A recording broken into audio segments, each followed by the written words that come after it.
आज पढ़ता हूँ पौधों की भावनाएं। पेड़ पौधों में सोचने की शक्ति होती है को अक्सर बकवास कहकर टाल दिया जाता है, मगर इस प्रक्रिया में थोड़ा अज्ञान आड़े आता है। वनस्पति शास्त्री इस समस्या को मनोविज्ञान तथा दर्शन शास्त्र का विषय मानते हैं। दार्शनिकों तथा मनोवैज्ञानिकों को मनुष्यों की तथा प्राणी शास्त्रियों को जानवरों की मन स्थिति का पता लगाने से फुर्सत नहीं मिलती, फिर पौधों के बारे में कौन सोचे। फिर कुछ जीव विज्ञानियों, दार्शनिकों तथा मनोवैज्ञानिकों ने बार बार इस विषय की चर्चा की है, परंतु निष्कर्ष निकालना बड़ा कठिन रहा है। संशय की बात तो विज्ञान के क्षेत्र में हमेशा आती है। इसके अलावा मुश्किलें पैदा करती हैं बातें जैसे कॉन्शसनेस, रिफ्लेक्स एक्शन तथा इंस्टिंक्ट। इसके अलावा वैज्ञानिकों का पौधों की भावनाओं के विषय में पूर्वाग्रह भी बातों को उलझा देती है। इंस्टिंक्ट, रिफ्लेक्स एक्शन तथा कॉन्शसनेस की परिभाषा एक दूसरे से मिलती जुलती प्रतीत होती हैं। इंस्टिंक्ट जन्मजात गुण है, अभ्यास से नहीं सीखा जाता। बतख का बच्चा अंडे से बाहर आते ही पानी में तैरने लगता है। शरीर का यह गुण बिना विचारे ही कुछ अंग अवयव संपादित करने लगते हैं। रिफ्लेक्स एक्शन भी सहजता से बिना विचारे हुए किया जाता है, परंतु इसे अनुभवों द्वारा सीखा जाता है। ये जन्मजात नहीं होता। जैसे गर्म वस्तु से छू जाने पर झटके से अंग को हटा लेना। एक बार जलने का कष्ट भुगतने के बाद ही मनुष्य अनुभव खतरे से दूर होने की क्रिया सिखाता है। कभी कभी बिना अनुभव के भी अनकॉन्शियस मस्तिष्क विचार कर खतरों से, जैसे हिंस जानवरों को देखकर टल जाने की क्रिया, हमें बचने को उद्यत करती है। कॉन्शसनेस बहुत ही उन्नत व्यवहार तथा रिफ्लेक्स एक्शन और इंस्टिंक्ट से ज़्यादा महत्वपूर्ण माना जाता है। कॉन्शसनेस या अनुभूति तो मस्तिष्क द्वारा संपादित होता है। यह शरीर और मन दोनों को समन्वित करता है। अक्सर जानवरों तथा मनुष्य के सिर में मस्तिष्क का निवास होता है, अतः अनुभूति के साथ ज्ञान प्रज्ञा की बात जुड़ जाती है तथा सोचने की शक्ति का होना आवश्यक होता है। इस तरह प्रज्ञावान होकर सोच समझ कर बदलती स्थितियों तथा वातावरण से प्रभावित हो विभिन्न प्रकार के कार्यों को संपादित करने की क्षमता दिखानी होती है। अतः कॉन्शसनेस या अनुभूति के लिए प्रज्ञावान, इंटेलिजेंट होना आवश्यक दिखता है। हम पौधों तथा जानवरों दोनों को जीवित मानते हैं, परंतु जानवरों को तो कॉन्शस, भावनायुक्त या अनुभूतिपूर्ण मानने में हमें कोई हिचक नहीं होती, परंतु पौधों के विषय में ऐसी सोच हमें स्वीकार्य नहीं। जीवन तो भावनाओं के बिना हो ही नहीं सकता। हमें पौधों की भावनाओं को मानने में दिक्कत इसलिए होती है क्योंकि वे अपने अंगों अवयवों को हिलाकर कोई काम नहीं कर सकते तथा किसी प्रकार की आवाज़ नहीं पैदा कर सकते। जानवरों में अंगों का संचालन तथा ध्वनि की प्रक्रिया बड़ी मामूली बात है। पौधों में इसका कोई विकल्प नहीं है, परंतु पौधे स्पंदनशील होते हैं, ऐसा मानने से कोई इनकार नहीं कर सकता। पर्याप्त जल के अभाव में पत्तियां मुरझा जाती हैं, अनुकूल वातावरण में भी लहलहा उठती हैं। वेदों के समय से ही पौधों की अनुभूतियों की चर्चा करने वाले उनके जीवंत होने को मानते आए हैं। मनुस्मृति, महाभारत, विदेशी पश्चिम विचारकों जैसे शोपेनहावर, फैक्नर, डिकेंडोल, हार्टमैन इत्यादि ने इसकी विस्तृत व्याख्या की है। जगदीश चंद्र बसु 1858 से 1937 तो इस विषय के अग्रणी प्रवर्तकों में थे। कलकत्ते में उन्होंने भौतिक शास्त्र के अनेक प्रयोग कर इस बात की सत्यता दे दी। ब्रजेंद्रनाथ शील ने अपनी पुस्तक हिंदुओं की वैज्ञानिक परंपराएं 1958 में भारतीय चिंतकों की लंबी श्रृंखला बिताई है जो पौधों को अनुभूतिपूर्ण मानते आए हैं। ये दार्शनिक विचारक ईसा से 100 साल पूर्व से ईसा के 1500 साल बाद तक के हैं। ये पौधों को भावना में मानते आए हैं, पर यह भी कहते हैं कि इनकी भावनाएं जड़ हैं। पौधे चेतन तो हैं, पर उनकी संज्ञाएं अविकसित हैं। ऋग तथा अथर्ववेद में पौधों की सुनने की शक्ति का वर्णन है। बुद्ध के शिष्य गोसल तथा आजीवक ने पौधों में स्पर्श अनुभूति का वर्णन किया है। उमास्वती ने लज्जालता, माइमोसा पीडिका या लज्जावती को छूने से पत्तों के सिकुड़ जाने की व्याख्या की है। स्पर्श का असर तो इंद्रियों को होने का सबल प्रमाण है। कमल के फूलों का रात को बंद हो जाना, सूर्यमुखी के फूलों का सूरज के स्थान का पीछा करना, कैसिया के पत्तों का रात को बंद हो जाना, तो ये सब पौधों की अनुभूति के स्पष्ट उदाहरण हैं। गुणरत्न ने 14वीं शताब्दी में पौधों में मनुष्यों की तरह अनुभूतियों के होने का प्रतिपादन किया था। 10वीं शताब्दी के करीब उदयनाचार्य ने तथा शंकर ने अनेक तर्क देकर पौधों की भावनाओं की समीक्षा की है। सर्केडियन व्यवहार जो कमल तथा सूरजमुखी में सूर्य को लेकर दिखाई पड़ता है तथा मून फ्लावर या रात की रानी में चंद्रमा को लेकर भी इन्हीं बातों को स्पष्ट करते हैं। महाभारत के शांति पर्व में भृगु तथा भारद्वाज मुनि ने इस विषय की विशद विवेचना की है। जो लोग पौधों को स्पंदनशील मानने को राजी हो जाते हैं वे भी उनके चेतन होने या अनुभूतिपूर्ण होने में शक करते हैं। आधुनिक विज्ञान तो पौधों में मस्तिष्क होने की मांग करेंगे। निश्चय ही पौधों में न तो दिमाग होता है न उसके साथ जुड़ी हुई तंत्रिकाएं होती हैं, मगर संगीत, खासकर शास्त्रीय संगीत का असर उन पर बहुत बार सिद्ध किया जा चुका है। पौधों का गुप्त जीवन नामक पुस्तक में बैक्स्टर ने लाई डिटेक्टर, झूठ बोलना पकड़ने वाली मशीन का उपयोग कर ये पता लगाया कि पौधे भी मनुष्य की तरह डर जाते हैं जब उनके निकट हम उन्हें जलाने या काटने की चर्चा करें। साधारण ज्ञान की पुस्तकों, पत्रिकाओं तथा समाचार पत्रों से लेकर वैज्ञानिक शोध प्रबंधों तक इस विषय में पर्याप्त ज्ञान बिखरा पड़ा है। इन सबों को देखने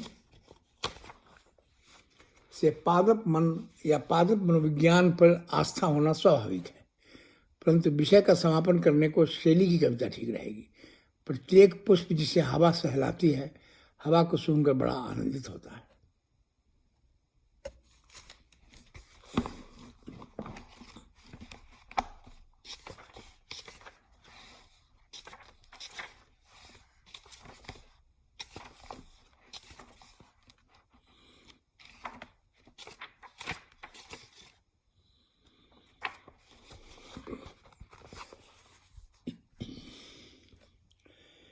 विवेकानंद सही कोर्ची, वही तो मैं कर रहा हूँ। बंगाली बाबू ने कलकत्ते के विक्टोरिया मेमोरियल पार्क में अमेरिकन पीस कोर्स वॉलंटियर से कहा। बात ऐसे शुरू हुई। अमेरिकन भारतीयों को गरीबी से मुक्त करने, उनका जीवन स्तर सुधारने पीस कोर्स में काम करने कलकत्ता पहुंचा। उसने सोचा कि भारतीयों को समय की पाबंदी, मेहनत से काम करना इत्यादि बातें सिखाएगा। उसने देखा कि एक प्रौढ़ सज्जन प्रतिदिन पार्क में कंबल लेकर आते और जाड़े की सुखद धूप में मजे से सो जाते। घास पर लगातार 7-8 दिन तक सोते देखने के बाद अमेरिकन ने उससे बात करने की ठानी। अमेरिकन ने पास जाकर उससे कहा, भाई तुम यहाँ रोज आकर क्यों सोते हो? तुम बड़े आलसी लगते हो, तुम्हें कोई नौकरी ढूंढनी चाहिए, कोई काम धाम करो। बंगाली भाई ने कहा, उससे क्या होगा? अरे भाई तुम्हारे पास पैसे होंगे, किराए का कमरा ले लेना, फिर आराम से वहाँ सोना। अमेरिका ने थोड़ा और समझाने की कोशिश की, तुम शादी कर लेना, खाने पीने का आराम हो जाएगा, फिर बच्चे होंगे, बुढ़ापे में वो तेरी देखभाल करेंगे, फिर मज़े से रहना। अमेरिकन ने थोड़ी बंगाली भी सीख ली थी, मजा करबेन। बंगाली बाबू नाराज होकर बोला, अरे सही तो करची, वही मजा तो मैं भी कर रहा हूँ, क्यों আমি এত ঝামেলা নেব, फिर मैं झंझट क्यों करूँ। अमेरिकन तो बिल्कुल निरत्तर हो गया। और मैं सोचता हूँ कि हम क्यों इतना ज़्यादा काम करते, इतने तनाव तथा दुख झेलते, हम क्यों धनी, प्रसिद्ध और सफल होने की अनवरत चेष्टा करते रहते और इनके लिए क्या क्या न मूल्य चुकाते। बड़ा मकान, अच्छी गाड़ियाँ, काफ़ी पैसे, सुखी परिवार, अच्छा कैरियर, इनकी तृष्णा हमें क्यों इतनी सताती है। वेदों में लिखा है कि अन्नं वही प्राणा, भोजन जीवन का आधार है। जीवन के विस्तार हेतु दो मूलभूत स्वभाव है, भोजन तथा काम। जीवन के साथ आती है तृष्णाएं या इच्छाएं, जिन्हें ऋषि याज्ञवल्क्य के ईशावास्योपनिषद में ईष्णा कहते हैं। और इनके तीन प्रकार के भेद बताते हैं, लोकेष्णा, पुत्रेष्णा और वित्तेष्णा। लोकेष्णा अर्थात लोगों की इच्छा थी, लोग मेरा नाम जाने, मेरा नाम टीवी और अखबारों में हमेशा आए। वित्तेष्णा, धन प्राप्त करने की इच्छा, हर तरह की सुख सामग्री अपने पास होने की कामना। पुत्रेष्णा, संतान, नौकर चाकर, अपने नीचे आज्ञा पालन को ढेरों लोगों के होने की इच्छा वो कहते हैं। इन्हीं तीनों तृष्णाओं में फंसा मनुष्य सारी असुविधाओं को झेलता हुआ कामों के बोझ से दबा रहता है। तृष्णाओं की भड़कती आग में हम जलते और ज़्यादा से ज़्यादा प्राप्त करने की ओर में लगे रहते। सुख दुख, सफलता विफलता, आशा निराशा के झूले में ऊपर से नीचे होते रोलर कोस्टर जैसे। तृष्णा का तरुणाई का अर्थ है उम्र बढ़ने से तृष्णाएं जवान होती जाती हैं। हम और लोभ, लालच, माया, मोह में फंसते जाते। प्रसिद्ध है ममता तू न गई मेरे मन से। फिर कैसे हम संयमित जीवन बिताएं और इन तृष्णाओं से बचें। कर्मण्येवाधिकारेषु मा फलेषु कदाचन को याद रखने से झंझट कम की जा सकती है। निष्काम भाव से कर्म कर फल की लालसा नहीं करने से थोड़ी सुविधा लाई जा सकती है जीवन में।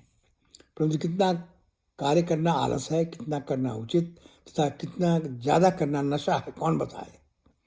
इन प्रश्नों का उत्तर सदियों से ढूंढा जा रहा है। जवाब में नचिकेता को यम ने कहा था, नायमात्मा प्रवचनेन लभ्यो न मेधया न बहुना स्मृतेन यम एवैस ब्रूणते तस्यैव आत्मा तनूं स्वाम। कठोपनिषद में यह कथा आती है। बहुत पढ़ने लिखने से नहीं, ईश्वर कृपा से ज्ञान आता है। आधुनिक युग में ज्ञान की महत्ता तब उपनिषदों की व्याख्या स्वामी विवेकानंद से ज़्यादा अच्छी तरह किसने की। आइए हम उनके प्रिय मंत्र को समझें। उत्तिष्ठत जागृत प्राप्य वरान्य बोधत। उठे जागें और असली ज्ञान प्राप्त करें, बोध प्राप्त करें।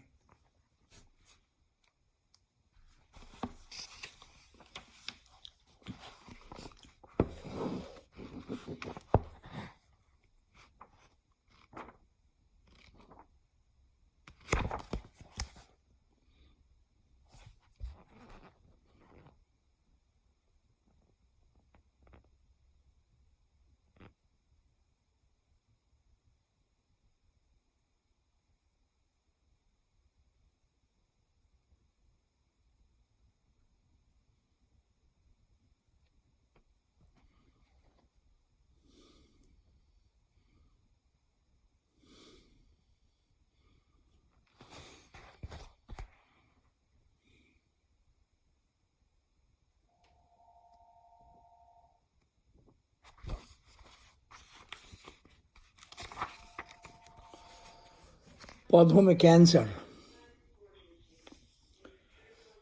पौधों में भी कैंसर होता है, यह सुनकर लोग चौंक उठेंगे, पर यह बात उतनी अजीब है नहीं। बस जानी समझी बातों को ही नए ढंग से समझना है।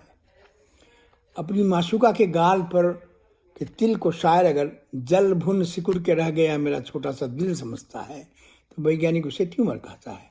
समझ समझ का फेर है। कैंसर या ट्यूमर का पता हम सभी को है, परंतु कैंसर क्यों हो जाता है, उसे कैसे रोक सकते हैं, तो विज्ञान ही पूरी तरह से नहीं समझ पाए हैं। पौधों में कैंसर की खोज से बात कुछ आसान बनेगी। कैंसर को समझने के लिए जानवरों और मनुष्यों की अपेक्षा पौधों पर प्रयोग करना आसान रहेगा। पौधों में कैंसर की रोकथाम सफल हो जाए तो पहले जानवरों पर फिर मनुष्यों पर उन उपायों की आजमाइश की जा सकेगी। कैंसर एक बीमारी है जिससे शरीर का कोई भाग बेहिसाब बढ़ने लगता है। इस बड़े भाग को ट्यूमर कहते हैं। तिल, मस्सा इत्यादि भी ट्यूमर है। ये शरीर को न हानि पहुंचाते और सड़ते भी नहीं, परंतु शरीर के अनेक ट्यूमर बेतहाशा बढ़ जाते हैं, सड़ने लगते हैं और जहर फैलाकर दूसरे अंगों में भी ट्यूमर उत्पन्न करते हैं। इससे देर सवेर रोगी की मृत्यु हो जाती है। अभी भी कैंसर एक लाइलाज मर्ज है। वैसे आयुर्वेद के ज़माने से लेकर आज सर्जरी युग तक उसके बारे में बहुत काम हुआ है। आयुर्वेद में ट्यूमर को व्रण कहते हैं। वैदिक काल से ही हमारे यहाँ उसकी चर्चा होती आई है। पश्चिम में ईसा के जन्म से सैकड़ों वर्ष पूर्व से यूनान के लोगों को ट्यूमर के विषय में ज्ञात था।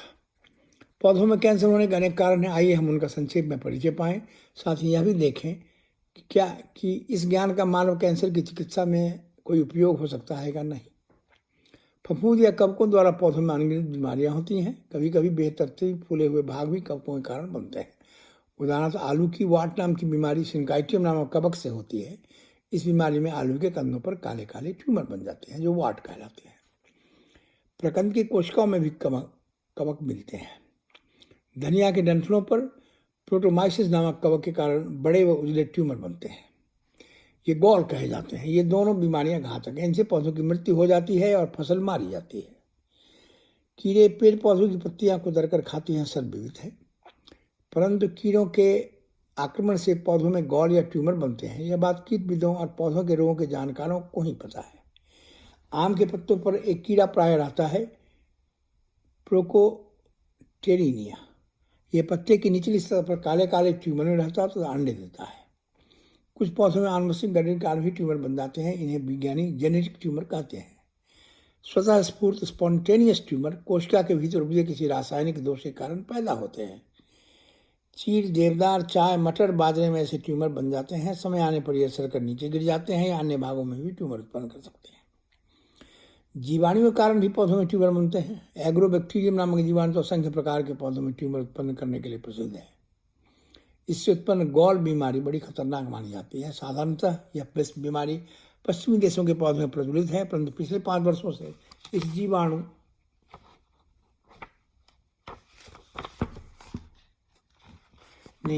ने शिमला, हिमाचल प्रदेश के सेब बागानों को बड़ी हानि पहुंचाई है।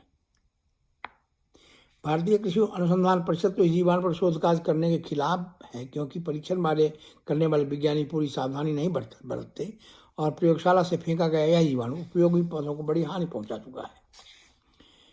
अनेक बार पशुओं तथा मनुष्यों में ट्यूमर उत्पन्न होते हैं। विषाणुओं से पौधों में भी ऐसा होता है। वुन ट्यूमर वायरस की खोज 1970 में ब्लैक ने अमेरिका में की थी। दलहन कुल के पौधों की डंठल पर इस वायरस के संक्रमण से ट्यूमर लग जाते हैं। ये ट्यूमर जीवाणु के संपर्क से उत्पन्न गांठों से भिन्न होते हैं। एनागैलिस नामक कीड़ों द्वारा यह बीमारी एक पौधे से दूसरे पौधों में फैलती रहती है। इस वायरस के अध्ययन से कैंसर विषयक बहुत सी बातों का ज्ञान प्राप्त हुआ है। एक और विषाणु की बात हाल में आई है। इसे टोबैको ट्यूमर वायरस या टीटीबी कहते हैं। ये तंबाकू सारने पौधों की पत्तियों के नीचे तनों पर बेहिसाब बड़े ट्यूमर पैदा करता है। इन ट्यूमर को पीसकर उनका रस निकालकर उसे सुई द्वारा स्वस्थ पौधों में दिया जाए तो उन पर भी ट्यूमर उगाते हैं।